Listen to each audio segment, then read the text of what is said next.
Assalamualaikum warahmatullahi taala wabarakatuh. Bismillahirrahmanirrahim. Allahumma aftah alaina hikmataka wa ansyur alaina min khazaini rahmatika ya arhamar rahimin.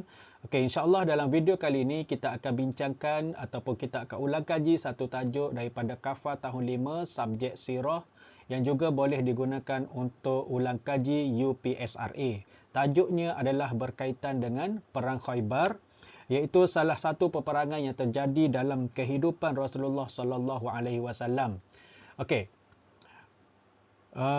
Tajuk ini adalah berkaitan dengan subjek sirah tahun 5 tetapi dia tidak digunakan untuk silibus dalam UPKK tetapi dia akan masuk dalam UPSRA. Okey. Sebab tajuk-tajuk perang ni biasanya kita belajar dalam Kafah tahun 5. So ini berkaitan dengan Perang Khaybar. Kita akan bercerita ataupun kita akan meneruskan ulang kaji kita berkaitan dengan peristiwa peperangan, strategi peperangan, syarat perdamaian yang Rasulullah tetapkan kepada Yahudi Khaybar dan kemudian kisah tentang percubaan seorang wanita Yahudi untuk meracun Rasulullah sallallahu alaihi wasallam dan juga kita akan catatkan apakah kesan dan iktibar daripada peperangan Khaybar ini. Okey. Untuk yang pertama, kita akan tengok dulu dekat mana Khaybar ni. Okey. Baik. Khaybar adalah sebuah bandar yang mempunyai kubu-kubu pertahanan serta ladang-ladang yang subur.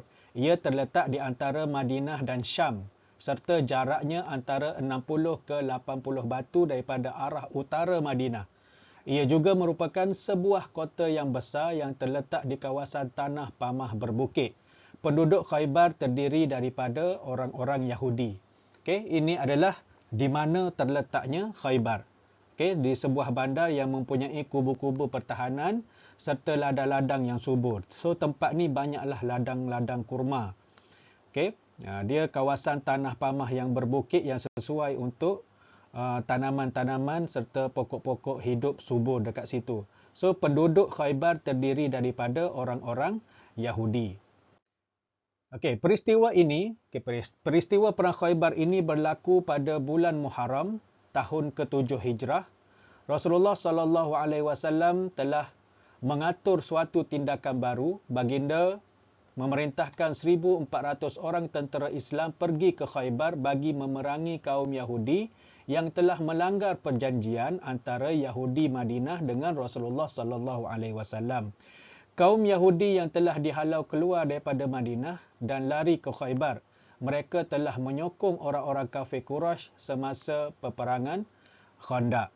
Okey. So mereka sepatutnya apabila mereka dihalau, mereka tidak boleh untuk bersekutu ataupun menyokong mana-mana tentera yang nak melawan Nabi Muhammad sallallahu alaihi wasallam, tapi mereka bersekongkong. Okey, mereka membantu orang-orang musyrikin Quraisy dalam peristiwa perang Khandaq dan itu yang membuatkan Nabi mengatur satu serangan dan tindakan yang baru. Nabi memerintahkan 1,400 orang tentera Islam untuk pergi ke Khaybar dan memerangi kaum Yahudi yang ada di Khaybar itu. Okey, kemudian kita tengok sebab berlakunya peperangan ini, orang Yahudi Madinah telah melanggar perjanjian perdamaian dengan Rasulullah semasa di Madinah. Mereka telah diusir keluar dari Madinah. Khaybar menjadi markas provokasi penentangan terhadap Islam dan Rasulullah dan Yahudi Khaybar akan melancarkan pembunuhan terhadap Rasulullah. So, mereka bukan sahaja melanggar perjanjian perdamaian dengan Rasulullah semasa di Madinah, tetapi bila mereka melarikan diri ataupun bila mereka diusir daripada kota Madinah tu, mereka pergi ke Khaybar dan mereka merancang untuk membunuh Rasulullah sallallahu alaihi wasallam. Okey. Peristiwa peperangan. Kita nak tengok kepada peristiwa peperangan. Ajaran Islam dapat disebarkan dengan cara mengutus surat ke seluruh tanah Arab hingga ke Khaybar dan Rom. Rasulullah sallallahu alaihi wasallam bersama tentera Islam bergerak menuju ke Khaybar untuk menentang kedatangan tentera Khaybar. Tentera Islam terdiri daripada pasukan tentera berkuda dan tentera pejalan kaki. Okey, apabila tiba di Khaybar, suasana hari sudah malam. Tentera Islam telah membuat kepungan di sekeliling kota Khaybar. Malah sudah menjadi kebiasaan Rasulullah sallallahu alaihi wasallam apabila sampai kepada suatu kaum pada waktu malam, baginda tidak akan mendekati mereka kecuali selepas waktu subuh.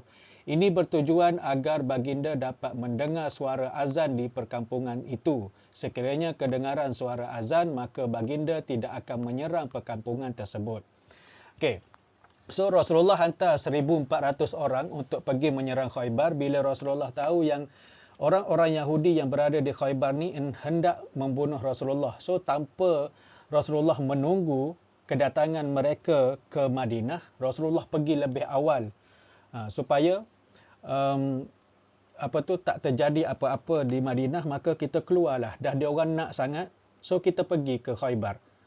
So, bila Rasulullah sampai dekat Khaybar tu, suasana telah pun, keadaan waktu tu telah pun malam. So, biasanya Rasulullah ni dia akan, kalau dia tiba waktu malam, Rasulullah akan drag masa sampai ke pagi. Supaya apa? Supaya Rasulullah boleh kenal pasti adakah kawasan tersebut ada laungan azan daripada sesiapa. Maksudnya, kalaulah satu perkampungan di kawasan yang Rasulullah pergi itu ada laungan azan, maksudnya ada orang Islam kat situ dan Rasulullah tak akan serang kampung tu. Tetapi sekiranya tiada langsung laungan azan, maka itulah di mana peperangan itu akan bermula. Okey, Rasulullah sallallahu alaihi wasallam bersama tentera Islam mengepung kota Khaybar selama 6 hari. Okey, pada hari yang ketujuh Rasulullah menyerahkan bendera kepada Ali bin Abi Talib yang ketika itu sedang sakit mata. Rasulullah sallallahu alaihi wasallam berdoa kepada Allah Subhanahu wa taala, kemudian baginda meludah kedua-dua mata Saidina Ali dan selepas itu mata Saidina Ali sembuh seperti sedia kala. Okey. Kemudian dekat Khaybar itu terdapat kubu-kubu yang banyaklah dan ada 3 kubu utama. Okey, yang mana kubu Khaybar terdiri daripada 3 bahagian, iaitu kubu An-Nitah, kubu Al-Kathibah dan kubu Ash-Shaq. Kubu An-Nitah terdiri daripada kubu Naim, kubu As-Sa'bu dan kubu Al-Killah. So dia ada 3 bahagian utama, kubu An-Nitah, kubu Al-Kathibah dan kubu Ash-Shaq. Kemudian dekat kubu An-Nitah tu terdiri daripada kubu An-Naim, kubu As-Sa'bu dan kubu Al-Killah. Kemudian kubu Al-Kathibah pula mengandungi 2 kubu. Kubu yang kecil bawah kubu Al-Kathibah ni ada 2 kubu kecil, iaitu kubu Ubay dan kubu Bari. Okey, kubu Ash-Shaq pula mengandungi 3 kubu, iaitu kubu Al-Qamus, kubu Al-Watih dan kubu Al-Thulalim. Rasulullah sallallahu alaihi wasallam memulakan serangan dengan menyerang kubu An-Nitah. So, kat sini kalau kita tengok ini perjalanan, okey, dekat sini ini perjalanan tentera-tentera Islam menuju ke Khaybar, okey. Kemudian tempat serangan yang pertama adalah dekat kubu An-Nitah. Okey, kemudian dia ada kubu Ash-Shaq dan kubu Al-Kathibah. Ni ada 3 kubu besar dan kemudian di bawahnya ada kubu-kubu yang kecil. Okey, yang kita telah bacakan tadi. So ini antara gambaran peta yang berlaku dan Rasulullah menyerang bermula daripada kubu An-Nitah yang terletak di sini.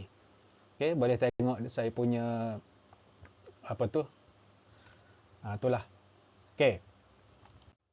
Kemudian, kesemua kubu-kubu ini berada di atas puncak bukit. Tentera Islam berkhemah di bahagian timur kubu, iaitu di kawasan yang tidak sampai panahannya.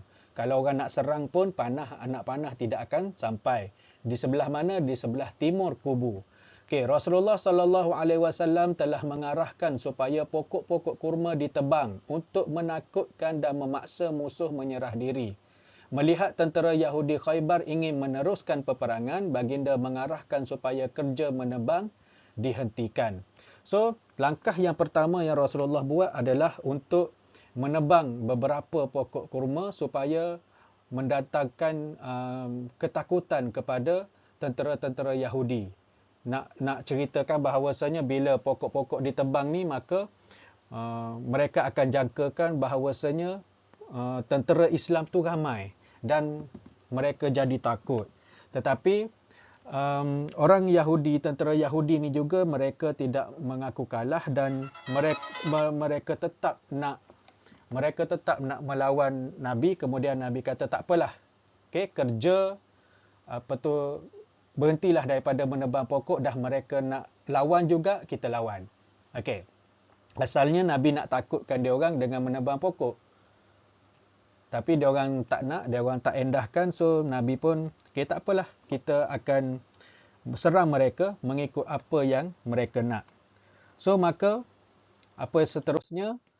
Kemudian Saidina Ali bin Abi Talib memimpin tentera Islam dengan melancarkan serangan sehingga berjaya mengalahkan penduduk Khaybar. Jumlah tentera Islam yang syahid adalah seramai 15 orang dan tentera Yahudi yang terbunuh pula adalah seramai 93 orang. Okey.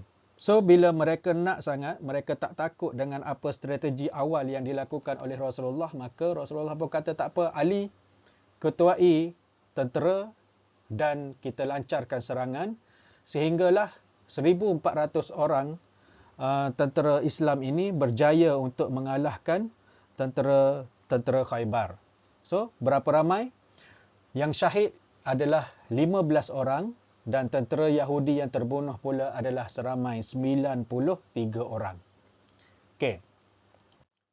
Kemudian akibat daripada kekalahan yang diterima oleh penduduk Khaybar, Rasulullah SAW telah mengambil tindakan untuk mengusir semua orang-orang Yahudi daripada Khaybar. Pihak Yahudi telah merayu kepada Rasulullah supaya mereka tidak dibunuh dan dibenarkan tinggal di Khaybar dengan mengusahakan ladang-ladang kurma.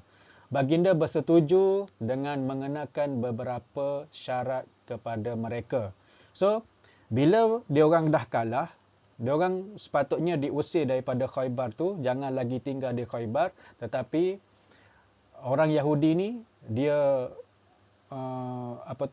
dia telah merayu kepada Rasulullah supaya mereka tidak dibunuh dan mereka dibenarkan tinggal di Khaybar dengan teruskan mengusahakan ladang-ladang kurma mereka, dan Rasulullah setuju. So Rasulullah ni kita tahu yang bahawasanya daripada tindakan Rasulullah ni kita tahu Rasulullah ni seorang yang pemaaf walaupun kepada musuh dia. Apabila mereka merayu sahaja kepada Nabi, Nabi pun okey tak apalah. Tapi ada syaratnya. Okey, syarat-syarat perdamaian antara Rasulullah dengan orang-orang Yahudi Khaybar ialah yang pertama, orang-orang Yahudi Khaybar dibenarkan tinggal di dalam kubu mereka. Mereka dibenarkan mengurus dan menjaga kebun-kebun mereka seperti yang telah mereka usahakan sebelum ini. Separuh daripada hasil tanaman mereka hendaklah diserahkan kepada kerajaan Madinah. Okey. So ini antara syarat yang Rasulullah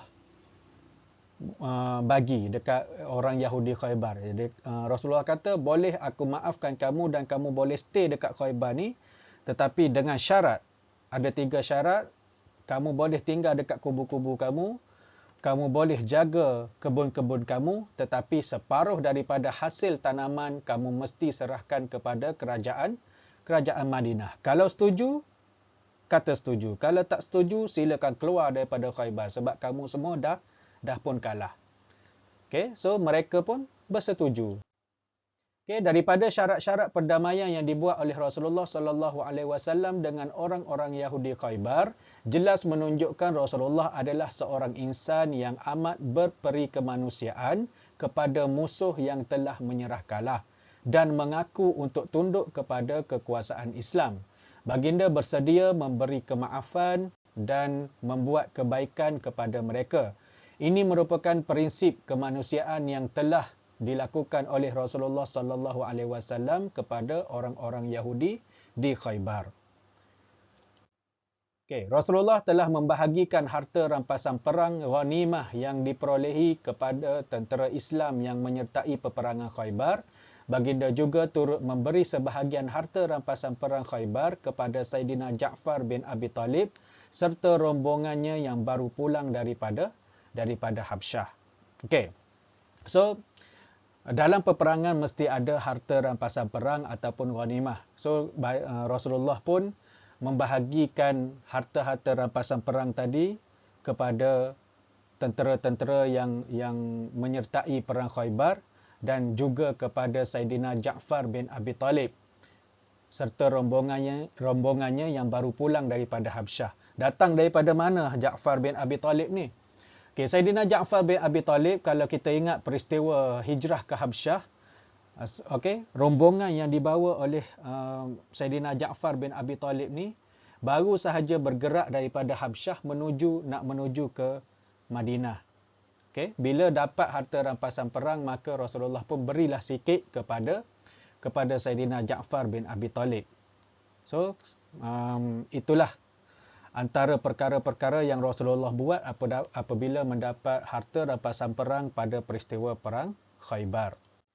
Okey, percubaan membunuh Rasulullah. Tak habis dengan cerita perang Khaybar tu. Selepas berlakunya perang Khaybar, ada satu lagi kisah di mana ada seorang wanita yang hendak membunuh Rasulullah sallallahu alaihi wasallam. Okey, semasa di Khaybar, ni selepas peperangan. Okey, Rasulullah sallallahu alaihi wasallam dikunjungi oleh seorang wanita Yahudi bernama Zainab binti Al-Haris, iaitu isteri kepada Salam bin Mishkam. Wanita itu telah menghadiahkan kepada Rasulullah sallallahu alaihi wasallam seketul daging kambing beracun yang dipanggang daripada bahagian peha. Okey, dia bagi apa? Siapa yang terlibat kat sini? Wanita Yahudi itu bernama Zainab binti Al-Haris. Kemudian apa yang dia bagi dekat Rasulullah? Dia bagi seketul daging kambing yang beracun yang dipanggang di bahagian peha. Okey, peha kambing. Okey, seterusnya Rasulullah menerima daging tersebut dan menjamahnya dengan satu kunyahan. Baginda tidak menelan daging tersebut tetapi meludahnya. Seorang sahabat Rasulullah bernama Bashar bin Al-Bara' meninggal dunia kerana telah termakan daging kambing tersebut. Wanita Yahudi tersebut menyatakan tujuan beliau berbuat demikian adalah untuk menguji kerasulan Nabi Muhammad sallallahu alaihi wasallam. Lalu Rasulullah sallallahu alaihi wasallam memaafkan wanita Yahudi tersebut. Setelah berita Bashar bin Bara' meninggal dunia, Rasulullah sallallahu alaihi wasallam telah memerintahkan wanita Yahudi tersebut dibunuh sebagai hukuman qisas terhadapnya. Okey. Ini adalah kisah di mana selepas berlakunya perang Khaybar, semasa Nabi masih lagi berada di Khaybar, telah datang seorang wanita Yahudi dengan cubaan untuk membunuh Nabi. Tapi bila dah kantoi, dia kata itu adalah untuk menguji kerasulan Nabi Muhammad sallallahu alaihi wasallam. Dia kata nak uji kamu je wahai Rasulullah, bukan apa pun. Kata okey, Nabi pada sahabat Nabi yang bernama Bashar ataupun Bashir bin Bara' ni telah pun meninggal dunia akibat daripada makan daging kambing tersebut. Rasulullah ni dia telah makan dengan satu kunyahan. Lepas tu Rasulullah keluarkan daging tersebut kerana ada something wrong lah. Rasulullah rasa tak sedap hati, Rasulullah pun keluarkan. Ataupun ada dalam riwayat kata Jibril telah memberitahu Rasulullah bahawasanya daging itu mempunyai racun sebenarnya. So Rasulullah pun tak teruskan makan, tetapi ada sahabat lain yang makan bersama dengan Rasulullah, iaitu Bashar ataupun Bashir bin Bara' ni, dia makan dan dia telah meninggal dunia. So pada awalnya Rasulullah maafkan wanita tersebut. Bila ada sahabat Nabi yang telah meninggal dunia akibat daripada perbuatan dia tu, perbuatan wanita Yahudi tadi tu, maka Rasulullah telah menjatuhkan hukuman bunuh, okey, sebagai hukuman qisas terhadapnya kerana telah pun membunuh seorang sahabat Rasulullah sallallahu alaihi wasallam. Okey, baiklah, itulah tadi di antara sedikit cerita berkaitan dengan perang Khaybar. So kalau kita recap balik apa yang kita telah pelajari dalam tajuk perang Khaybar ni, yang pertamanya adalah berkaitan dengan tarikh. Bilakah tarikh berlakunya perang Khaybar? Pada bulan Muharram tahun ke-7 Hijrah. Bertempat di mana? Tempatnya adalah di Khaybar, terletak di antara Madinah dan Syam. Okey, pembawa bendera tentera Islam adalah Saidina Ali. Tindakan Nabi Muhammad adalah dengan cara mengutus surat. Okey, bilangan tentera Islam adalah 1,400 orang, tentera pejalan kaki dan tentera berkuda, seramai 1,400 orang. Sebab berlakunya perang Khaybar ni adalah kerana orang Yahudi ingin membunuh Rasulullah. Orang Yahudi diusir keluar daripada Madinah dan menjadikan Khaybar itu sebagai markas penentangan. Okey. Kemudian siapa yang terlibat dalam perang ni? Perang ni adalah antara orang Islam, tentera Islam dan tentera Yahudi Khaybar. Okey, strategi peperangan apakah yang Nabi telah buat dalam strategi peperangan Khaybar? Menyerang kubu-kubu musuh, kemudian menebang pokok kurma. Okey, kemudian Saidina Ali melancarkan serangan, mengepung selama 6 hari dan berkhemah di bahagian timur kubu. Okey, kemudian apabila tentera Islam telah pun menang, pada awalnya Nabi mengusir orang-orang Yahudi keluar daripada Khaybar, tetapi apabila dirayu, orang Yahudi tadi merayu kepada Rasulullah, maka Rasulullah meletakkan syarat, iaitu orang Yahudi dibenarkan tinggal di dalam bumi Khaybar. Kemudian orang Yahudi boleh mengusahakan teruskan untuk membuat kerja-kerja perladangan dan kebun-kebun mereka, tetapi separuh daripada hasil tanaman orang Yahudi perlu diserahkan kepada kerajaan Madinah. Okey, kemudian kita dah pun tengok tentang percubaan seorang wanita Yahudi untuk membunuh Rasulullah sallallahu alaihi wasallam, iaitu namanya adalah Zainab binti Al-Haris. Okey, seorang wanita Yahudi. Bilakah peristiwa ini berlaku? Pada 7 Hijrah, semasa peperangan Khaybar ataupun selepas peperangan Khaybar, dengan cara menghidangkan kambing panggang beracun bahagian peha. Okey, dia kata bila dah kanta itu, dia kata tujuannya dia buat macam tu adalah untuk menguji kerasulan Nabi Muhammad sallallahu alaihi wasallam. Tindakan Nabi memberikan kemaafan pada awalnya, tetapi apabila Bashar bin Bara' meninggal dunia, wanita Yahudi itu dihukum bunuh, iaitu dihukum qisas. Okey. Itulah antara kisah-kisah yang terdapat dalam perang Khaybar, dan apa yang kita boleh ambil iktibar daripada peristiwa ini adalah kesan dan iktibar daripada perang Khaybar ni adalah Nabi Muhammad sallallahu alaihi wasallam berjaya memerangi musuh-musuh Islam, dan juga Islam dapat disebarkan dengan meluas, dan Islam boleh disebarkan di Khaybar itu sendiri, dan Islam semakin berkembang bukan sahaja di Madinah sahaja, kemudian dah berkembang ke Khaybar dan macam-macam wilayah-wilayah Islam lahir selepas daripada peristiwa itu. So Islam makin berkembang, bukan setakat di Madinah sahaja, Islam berkembang juga di tempat-tempat yang lain. Okey, itu saja apa yang kita boleh kongsikan dalam video kali ini berkaitan dengan perang Khaybar. Semoga video ini bermanfaat untuk anda semua mengulang kaji pelajaran. Saya minta maaf, mungkin saya rasa sepanjang saya menceritakan tentang perang Khaybar ni saya agak tergagap-gagap, saya tak tahu kenapa. Okey. Tapi saya harap awak semua dapat mengambil pengajaran daripada video ni. Semoga kita jumpa lagi di video yang akan datang. Apa yang baik itu datangnya daripada Allah Subhanahu Wa Taala. Apa yang terkurang itu adalah kelemahan diri saya sendiri. Kita jumpa lagi di video yang akan datang. Assalamualaikum warahmatullahi wabarakatuh.